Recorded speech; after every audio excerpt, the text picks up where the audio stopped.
this news story was kind of buried, and it has been for some time, and I think it lends itself to just the absolute Teflon-ness, if that's a word, to the NFL, right?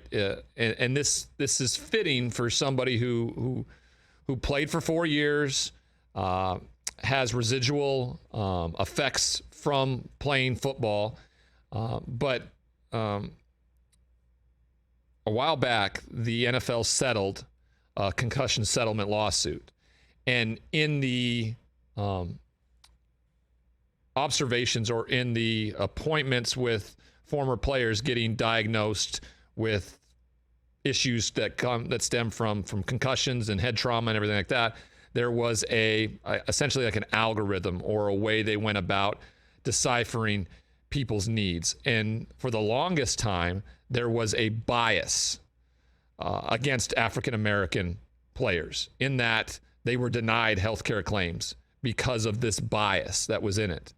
And it finally got rectified. The lawyer for the plaintiffs finally figured it out and stood up for it. And the NFL now is, finally correcting that wrong. And it's saying hundreds of black NFL retirees who were denied payouts in the $1 billion concussion settlement now qualify for awards after their tests were rescored to eliminate the racial bias.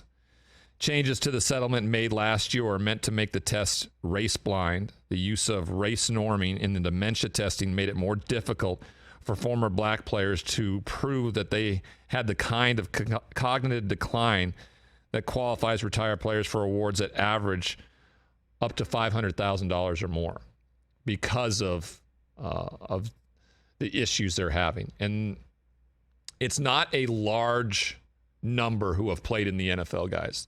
I think it's around 27, 28,000 players ever in the history of the NFL, the 100 years or so history of the NFL that have played.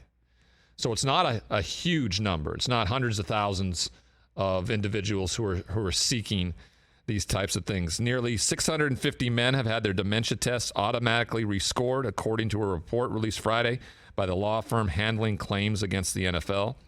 The retirees had met the other criteria for a successful claim, which includes the hours of validity testing to show that their daily lives are significantly impaired and they are not malingering. All of this was done, and the NFL was contacted and approached to comment, and of course, I think they've made their statement. But this is something that affects all of us, in particular, players that are of color. Right? They were being denied because of that. And I think just the biggest fear for all former players is that they're going to be in a place where they're going to need that help, whenever that may be. And it was essentially a boundary was being placed up by the NFL in helping their former players because of the color of their skin. And that's an atrocity. It's absolutely awful. It's amazing that this is something that the NFL has again been able to sidestep and, say, hey, we messed it up and now we're correcting it and we're moving forward. The reason I bring it up, simply because of the obvious, right, is the atrocity of it, but also just the fear that many of us former players have. I've never said this publicly. It's something that started happening a year ago. We all know, and I've talked about having a brain tumor 10 years ago that was trauma related.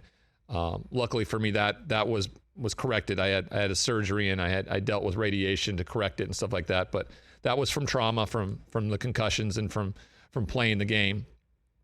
But recently, this last year, I started developing a tremor in my hands. More often when I'm doing exercises, like when I'm doing planks and I'm holding my own body weight up. I've lost a lot of weight and I've become a lot stronger, but when I'm doing it, my arms shake kind of uncontrollably, and I didn't know what that was, and so I was really fearful, and you can see it sometimes when I'm holding up like I'm drinking a glass of water. If you're really paying attention, you can see my hand starting to shake, and it's becoming more obvious. And so I've had to address it with some people, and I went to my neurologist, who, luckily for me, it was what they call an essential tremor, which is genetic, and it's in my family. But she did ask me to go get an MRI on my brain to make sure where the tumor is, and the result came back pretty positive. But she said one thing. She said that my brain was starting to kind of sag in the back, and it's a result from the surgery that I had in some instances. But these types of things are exactly what we fear, us as former players. And when you read stuff like this, because I'm not a big conspiracy guy, I don't buy into that. I feel like when the NFL talked about not knowing the trauma that comes from it, I could buy into that. And I don't expect anything. Like, I don't need a big payout or anything. I chose willingly to go into this profession and play this game, and I don't think I would do anything different, because I think it gave me a lot, and it gives a lot of guys a lot.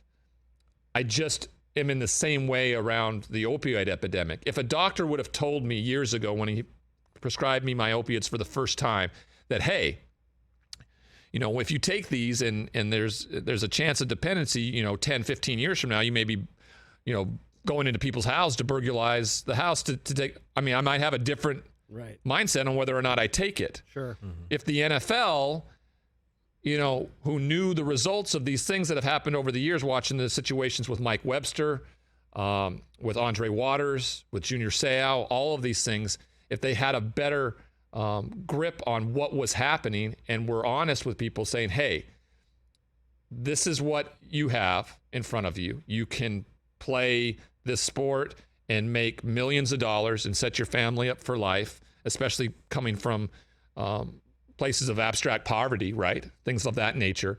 But you also may be limited in your lifespan, right? There's cognitive issues that can come from it. And, you may only live to, let's say, 50 years old or something like that.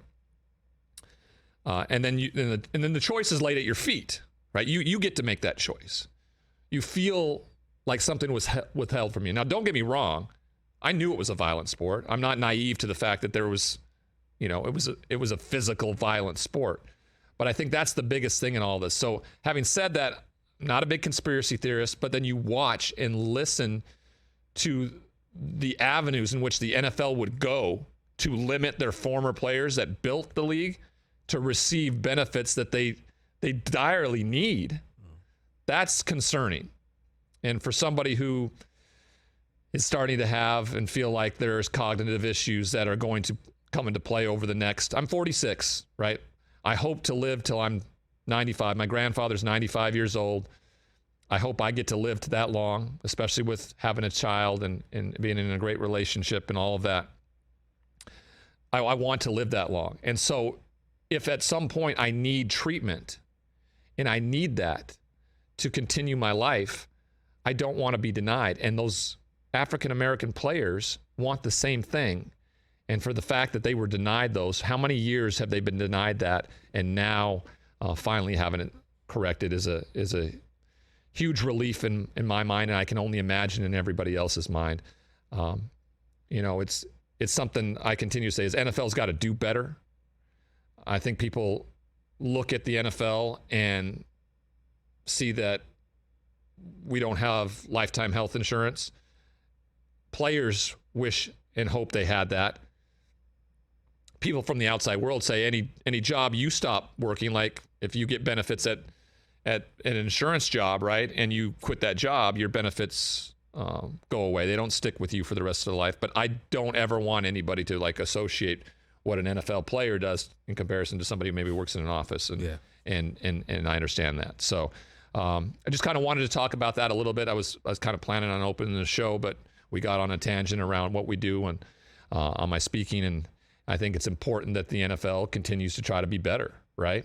And because when you do stuff like this and then you try to take the high or the moral high ground in situations like the Deshaun Watson scenario and not being in the same place with, let's say, Dan Snyder and Robert Kraft over some of their allegations over the last few years, right? You just don't know where the NFL lands.